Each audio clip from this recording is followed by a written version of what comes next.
오늘 제목은 진짜 문제란 무엇인가. 먼저 감사한 내용을 나누면요. 이제 어제 양육 이제 1~3단계 첫째 시간을 했어요. 다른 때보다도 큰 은혜가 있음을 느끼는 게 뭐냐면, 함께 모이면요, 사람들이 첫 시간이라 굉장히 어색해하고 그래요. 그런데 각자 그냥 따로 앉아 있으니까 얼굴들이 좋더라고요. 그래서 우리가 분위기가 훨씬 좋은 걸 보면서, 야, 우리가 쓸데없는 걱정을 했구나 라는 생각을 하면서, 하나님이 또 이렇게 새롭게 은혜의 방법을 우리에게 허락하신 것이 정말 감사하다. 저녁 시간에는 이렇게 다 앉아서 찬양하면서 이제 기다리는데요, 몸은 막 이제 피곤하죠. 근데 눈물이 나더라고요. 아, 정말 하나님께서 이렇게 또 일하시는구나. 그러면 깨달은 게, 우리는 새벽마다 듣는 말씀이 뭐예요? 자기 의가 아니다, 자기 노력이 아니다라는 걸 계속 배우잖아요. 그런데 우리는 이렇게 해야 된다, 이런 방법이 아니면 안 된다라는 게 꽉 박혀 있는 거예요. 그 자체가 하나님의 은혜가 아니라 우리의 수단과 방법, 우리의 노력이 더 중요하다고 착각하는 것을 깨달았어요. 그렇지, 은혜로 되는 것인데 꼭 우리는 이런 식으로 해야 된다, 비대면은 큰일 나고 문제가 있고 은혜가 없을 것이라고 우리끼리 생각하는 거죠. 하나님을 제한하는 우리 연약함을 볼 수 있어서 감사했어요. 그리고 이제 하나는 유튜브를 통해서 했기 때문에 들어보시면 알겠습니다. 하여튼 목사를 힘주시는 하나님을 경험하고 있습니다. 자, 이제 다시 오늘 제목을 보면 진짜 문제란 무엇인가 라는 제목인데요, 이 팀켈러 목사님이 이 책을 쓰면서 자기가 뉴욕에 교회를 개척하는데 처음에는 뉴욕엔 탕자들만 많을 줄 알았다는 거예요. 그런데 오히려 나중에 보니까 그 뉴욕에는 장남이었던 사람들이 차남으로 변한 그런 사람들이 의외로 많대요. 남부의 보수적인 그 기독교 문화, 이 미국도요, 그 남부 쪽은요 굉장히 보수적이에요. 이제 거기서 온 사람들이 뉴욕에 왔다가 신앙을 다 잃어버리는 거예요. 왜냐하면 이 보수적인 신앙에는 대부분 장남 스타일들이 많은 교회잖아요. 거기서 너 이제 나가면 자유주의 그런 사람들을 조심해라 막 그랬는데, 와서 보니까 오히려 그렇게 조심하라고 한 사람들이 더 깨끗하고 더 너그럽고 더 사랑이 많은 거예요. 오히려 보수적인 사람들은 더 꽉 막혀갖고요, 용서도 안 하고. 그렇잖아요. 우리가 수십 년 신앙생활 하면서도 절대 용서 못해 이런 사람들이 누군지 아세요? 되게 보수적으로 신앙생활을 잘한다는 사람이 절대 용서 못한대요. 그거 자체가 이 충격인 거죠. 그러니까 와서 이제 그 뉴욕에 많은 사람 접한 다음에 교회 돌아가서 이야기하는 거죠. 알고 봤더니 아니더라. 그랬더니 막 교회가 성도들이 막 핍박을 가하니까 이 아이들이 나가서 그냥 신앙도 떠나고 자기 모든 것 다 버리면서 탕자가 된 거예요. 진짜 탕자가 되는 거예요. 그러면서 이 하나님 앞에서 그들이 교회를 떠난 게 아니라 진짜 복음을 그리워하고 있더라, 그런 얘기를 하는 거예요. 그래서 제가 우리가 다음 세대를 준비하는 교회를 꿈꾸면서 이 책을 선정하고 특별히 그 장남의 잃어버림을 하는 것이 정말 중요하구나 다시 한번 깨달았어요. 기성세대가 장남 스타일로 자기 의를 강조하고 막 그렇게 하잖아요. 그럼 다음 세대가 다 떠나는 거예요. 왜? 질려서. 왜냐면 신앙생활에 기쁨도 없고 감사도 없는데 막 뭐 해야 된다, 뭐 하면 안 된다, 이것만 더 강하거든요. 그냥 꽉 수입 막혀갖고 떠나는 거예요. 오히려 교회 다니는 사람보다 교회 바깥의 사람이 더 너그러, 더 용서를 많이 해, 더 용납을 많이 해. 동의하시나요? 우리 그런 얘기 많이 들었잖아요. 믿지 않는 사람들은 술 마시면 풀지만, 물론 다 푼 건 아니에요. 그렇지만 믿는 사람들은 꽁 해갖고 수십 년 동안 안 푼다는 거예요. 그게 더 답답하대. 동의하시나요? 또 여러분이 막 그런 얘기 하잖아요. 그러니까 결국은 진짜 문제가 뭔가, 우리가 이제 계속해서 진짜 구원을 위해서는 진짜 문제가 뭔가를 봐야 되는 거죠. 오늘 본문에요, 32절을 보시면, 32절 보세요. 이 내 동생은 죽었다가 살아났으며 내가 잃었다가 얻었기로 우리가 즐거워하고 기뻐하는 것이 마땅하다 하니라. 누가복음 15장에 세 개의 비유가 나오는데, 첫 번째 잃어버린 양을 찾는 비유, 두 번째는 잃은 동전을 찾는 비유인데, 두 비유에서는 그냥 기뻐해요. 찾았기 때문에 다 기뻐하는 거예요. 기뻐하라는 이유를 설명할 필요가 없어요. 그런데 정작 잃어버린 아들이 왔을 때는 기뻐하지 않으니까 아버지가 기뻐해야 될 이유를 설명하고 있다는 거예요. 이게 이 첫째 아들이 얼마나 심각한 상황에 있는가를 보여주는 거예요. 마땅히 신앙생활에 기쁨이 넘쳐야 되는데 기뻐하지 않고 화를 내니까 아버지가 설명을 해야 돼. 그러니까 하나님이 계속해서 우리에게 기뻐해야 될 이유를 설명해야 되는 그런 것이 문제라는 거죠. 사실 탕자는 자기가 잘못한 걸 알기 때문에요, 오히려 돌아오는 것도 쉬워요. 그러니까 문제는 장남 스타일들이 자기가 뭐가 문제인지 모르기 때문에 돌아올 수가 없다는 거예요. 그래서 첫 번째 박스를 한번 보여주십시오. 1번을 한번 보여주세요. 종교에 등을 돌린 사람들은 말한다. 기독교도 그저 또 하나의 종교일 뿐이야. 그러나 예수님은 말씀하신다. 아니다. 그렇지 않다. 기독교 복음이 우리를 둘째 아들의 음란함에서 건져낼 수 있다는 것을 누구나 알 수 있다는 거예요. 그러나 복음이 도덕주의적인 첫째 아들도 정죄한다는 것을 이해하는 사람은 극소수에 불과하다. 둘째 아들이 주 앞에 돌아오면 구원받는다는 것은 누구나 알아요. 그런데 첫째 아들이 더 심각한 문제에 있다는 것을 이 복음이 보여주고 있다. 근데 이걸 사실을 너무 모른다는 거예요. 여기서 이제 복음이란 뭘까? 또 하나 이제 종교에 불과하다 그럴 때 종교와 기독교를 구분하는 이유는 뭐냐면 모든 종교는 다 뭐라 그랬어요? 자력 종교예요. 내가 열심히 노력해서 도를 닦고 최선을 다하고 법을 지켜서 내가 구원을 받는다. 이게 모든 자력 종교라는 거예요. 그런데 사람은 힘이 없으니까 구원이 불가능한 거죠. 근데 기독교는 타력 종교라 그래요. 그 말은 뭐냐면 내가 내 노력으로 구원받는 게 아니라 예수님의 십자가와 보혈로, 그러니까 내 힘이 아니라 다른 힘에 의해서 구원받는 타력 종교란 말이에요. 그래서 구원이 가능한 거죠. 그러니까 우리가 십자가와 보혈을 외치는 이유는 뭐냐면 우리의 노력이 아니라, 우리의 방법이 아니라 전적으로 은혜다. 오늘도 찬양했잖아요. 은혜 아니면 살아갈 수가 없다. 구원도 마찬가지고 신앙생활 자체도 마찬가지인데 이 큰아들 스타일은 뭐예요?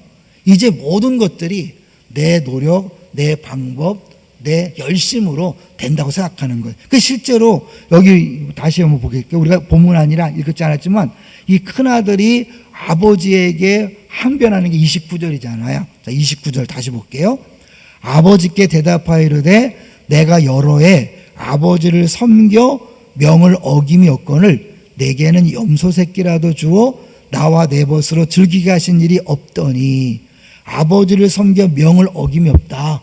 법을 다 지킨 거예요. 그러니까 이거를 아버지도 부정하지 않았어요. 그러니까 실제로 법을 다 지킨 거예요. 그런데 문제는 뭐냐면 이 큰아들은 법을 다 지킨 그 자체가 하나님 앞에 나오는 것을 막는, 구원을 막는 원인이 되었다는 거죠.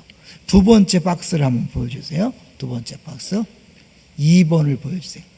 둘째 아들과 같은 부류의 사람들이 첫째 아들의 모습과 기독교가 정확히 일치한다고 생각하는 것은 너무나 자연스러운 일이었다. 이게 뭐냐면 이 교회를 떠난 사람들이 교회를 보면서 아유 그래, 기독교는 저렇게 고리타분하고 율법적이고 그래, 이렇게 생각하는 게 자연스러운 일이었다는 거예요. 그러나 예수는 이 두 가지 똑같지 않다고 말한다. 예수님은 비유를 통해 세상의 심각한 문제 중 하나인 종교성을 해체한다. 금방 얘기했죠. 종교성이라는 건 그냥 내 노력으로 내 방법으로 구원 얻는 거예요. 이 비유에서 예수님은 우리에게 이렇게 말씀하신다. 복음, 즉 진짜 기독교는 종교와는 매우 다른 어떤 것일 수도 있다는 가능성을 열어둘 수 있겠는가. 보수적인 교회에서 신앙생활 하다가 뉴욕 와서 신앙을 떠났던 탕자, 그러니까 첫째가 둘째로 변한 거예요. 그렇지만 그들이 리드머 교회에 나오는 이유는 뭐냐면 이 교회에서는 복음을 진짜 선포하고 있구나 그러면서 이제 그들이 마음을 열고 하는 거예요. 그러니까 교회를 떠나고 싶은 게 아니라 기존 교회가 너무 답답하니까 견딜 수가 없는 거예요. 여러분, 우리 세대가 이 상태로 계속해서 기쁨도 없이 감사도 없이 열심만 내면서 신앙생활 하는 거 다음 세대는요 질려요. 실제로 우리 교회도 많은 분들이 부모님이 신앙생활을 무지 열심히 하시는 목사님 가정, 장로님 가정의 자녀들이 교회를 떠났다가 우리 교회 와서 신앙생활을 열심히 하는 분들이 꽤 있어요. 그 처음엔 자기 부모님들 밝히지 않고 하는데 나중에 보면 무지 신앙생활을 잘하는 장로님 아들이었고 목사님 아들이었는데 그렇게 신앙생활을 대충 하다가 그러다가 이제 우리 교회에서 열심을 내는 걸 볼 수 있어요. 우리 교회들이 자칫 잘못하면 장남으로 가득 찼기 때문에 다음 세대가 견디지를 못하는 거예요. 이 장남들이 회개를 하는데 회개는 어디냐면 이 죄를 진 것을 회개한다 이것만 알았잖아요. 나는 회개할 게 없는 거야. 그래서 사실은 심각한 문제는 뭐냐면 그 회개할 게 없다고 생각하기 때문에 십자가도 필요 없고 예수님도 보혈도 필요 없으니까 구원의 감격은 사라지고 마는 거죠. 그런데 이 큰아들이 회개할 건 뭘까요? 그거는 자기들이 죄를 안 짓다고 생각하는 율법을 어기지 않았다는 그런 것이 아니라 자기가 착하게 살기 위한 착하게 살려고 했던 그 밑에 동기를 회개해야 되는 그 뿌리를 회개해야 되는 거예요. 그 뿌리가 뭘까요? 4번 보여주세요. 4번 진짜 문제란 자신의 과거에 대한 자책이 아니라 선행에 대한 자부심이다. 내가 오히려 잘못했다고 느끼면 쉬운데 내가 잘했다는 자부심이 문제죠. 곧 독선이다. 자신의 도덕적 행실을 이용해 하나님과 타인을 자신에게 빚진 상태로 만들고 그들을 조종해 자신이 원하는 것을 얻어내려 하는 것이다. 좀 어렵죠. 내가 이만큼 했으니까 너도 이렇게 해야 돼. 그래서 이렇게 도덕적인 남편을 모시고 사는 아내들이 힘들어. 왜냐하면 내가 이렇게 했으니까 당신도 마땅히 이렇게 해야 돼. 거꾸로요. 이런 도덕적으로 사는 아내와 함께 사는 남편도 힘든 거예요. 내가 이렇게 살았으니까 당신도 마땅히 이렇게 해야 돼. 목사가 자기가 도덕적으로 옳기 때문에 여러분들도 그렇게 해야 돼. 이러니까 내가 그렇게 함으로 다른 사람을 조종하는 거예요. 자신이 원하는 것을 얻어내려 하는 것이다. 장남의 영적인 문제는 자아상의 기반을 업적과 성취에 드는 데에 기인하는 근본적인 불안이다. 잘 생각하세요. 왜 신앙생활이 불안하고 왜 화를 내는지 아세요? 내가 늘 안심할 수 있는 건 뭐냐면 내가 잘했고 내가 옳았고 틀리지 않았다는 것이 나의 안심의 조건인데 잘했다는 게 언제 100% 못하잖아요. 그러니까 늘 불안한 거예요. 그래서 이 불안을 해소하는 방법은 뭐냐면 십자가 보혈이고, 왜? 십자가 보혈은 뭐예요? 내 노력이 아니라 주님이 하셨다. 주님이 하셨다. 그 말을 딱 듣는 순간 자유케 되는 거예요. 내가 처음에 감사할 때도 얘기했잖아요. 놔두세요. 우리는 신앙생활하고 봉사하면서도 이게 비대면을 하면 큰일 나고 안 된다고 생각하는 거예요. 왜요? 다 우리의 노력과 방법이 우선인 거예요. 하나님은 어떠한 방법을 통해서도 일할 수 있는 줄로 믿습니다. 이걸 잊어버리니까 늘 할 때 싸우는 이유가 뭐예요? 하나님께서 하시면 되는데 우리끼리 이러면 됩니다. 이러면 절대 안 됩니다. 누가 그랬어요? 내 생각인 거예요. 내 방법인 거예요. 내 사고의 틀에 갇혀서 하나님을 제한하는 거예요. 동의하시나요? 여기서 자유케 되면 그렇게 분노하고 그렇게 싸울 일이 없는 거죠. 근본적인 불안이. 그 때문에 장남은 끝없이 타인들을 깎아내리고 잘못을 지적함으로써 자신의 의로움을 지탱해야 한다. 어제도 잠깐 말씀드렸잖아요. 우리가 왜 그렇게 다른 사람을 비판하고 정죄하는가? 그걸 통해 내가 안심하고 싶은 거예요. 나는 상대적으로 괜찮은 사람이고 잘하는 사람이라는 것을 느끼고 싶은 거예요. 근데 그럴수록 어떻게 해요? 관계는 자꾸 깨어지죠. 그러니까 나 때문에 다른 사람이 숨 막히는 거예요. 기성세대가 신앙생활을 잘하는데 왜 부모, 자녀들이 교회를 떠날까요? 엄마 아빠를 보면 답답해. 막 숨이 막혀. 사실은 진짜 신앙생활을 잘하는 부모는 자기가 기쁨과 감사함으로 사는 걸 보여줘서 야, 난 우리 엄마 아빠 보니까 교회 나가고 싶다 이래야 되는 거잖아요. 근데 본인은 기쁘지도 않고 감사하지도 않으면서 주일 성수해야 돼, 11조 해야 돼. 이제 물론 이건 뭐 주일 성수 11조도 안 하니까 어렵지만 이 보수적인 신앙생활은 그런 건 철저히 하거든. 해야 돼. 기쁨과 감사가 없으면서 그런 의무만 자꾸 얘기하니까 아이들이 다음 세대가 떠나는 것이고, 그게 이제 미국 상황이니까 우리 상황도 다른 게 아닌 거죠. 자, 이제 5번을 보여주세요. 그러면 여기서 벗어나려면 어떻게 되는가? 구원받기 위해서 무엇을 해야 하나? 잘못한 일을 회개해야 한다. 그런데 그나들은 잘못한 게 없잖아요. 그러나 더 나아가 올바른 일을 행했던 여러 이유까지도 회개해. 이게 중요한 거예요. 올바른 일을 행했던 여러 가지 이유도 회개해야 한다. 바리새인들은 자신의 죄만 회개하지만 그리스도인들은 자기 의로움의 뿌리에 대해서도 회개한다. 우리는 모든 죄의 근본이 되는 죄, 즉 자기 스스로의 구원자요 스스로의 주가 되고자 한 죄를 회개하는 법을 배워야만 하는 것이다. 내가 열심히 신앙생활하는 그 근본 뿌리가 이렇게 열심히 신앙생활해서 하나님 앞에 하나님 보세요, 내가 이렇게 열심히 했습니다. 그러니 당신도 내 기도를 반드시 응답해야 합니다. 내 문제를 해결해 줘야 합니다. 라고 그렇게 내세우기 위해서 신앙생활 했던 그 동기를 회개해야 된다는 거예요. 그게 회개가 되잖아요. 그러면 자기 잘남을 증명하려고 하지 않는 거예요. 다른 사람과 비교하지 않는 거예요. 내가 이만큼 기도했습니다. 이만큼 성경을 잘합니다. 이 자체가 뭐냐면 그게 자기 구원자가 되는 것이고 자기 주인이 되는 거예요. 이거를 해결하지 않잖아요. 그럼 늘 마음속에 평안이 없어요. 왜? 더 완벽하게 신앙생활을 해야만 하나님 앞에 복을 받고 하나님 인정한다고 생각하잖아요. 아니잖아요. 우리는 가만히 있어도 너는 내 사랑하는 아들이요 내 기뻐하는 자라. 누구 때문에? 예수님 때문에. 그것이 기본이잖아요. 너는 내가 사랑하는 아들이야, 내 기뻐하는 자라. 거기에 이미 내가 모든 에너지를 쏟던 것이 해결되는 거예요. 모든 근심 걱정이 다 사라지면서 자유하면서 이제 어떻게 해요? 내 모든 에너지를 사랑하는 데 쓸 수 있고 섬기는 데 쓸 수 있는, 그래야 빛이 소금이 되는데 우리는 내 자신의 의로움을 증명하기 위해 모든 에너지를 다 쏟아요. 교회 와서도 늘 비교하고 경쟁하고 정죄하고 심판하고 내가 얼마나 옳았는가를 분노하면서 나타내고 자기 일 잘함을 증명하려고 나타내니까 정작 중요한 에너지를 쏟아야 되는 사랑과 섬김을 못하는 거죠.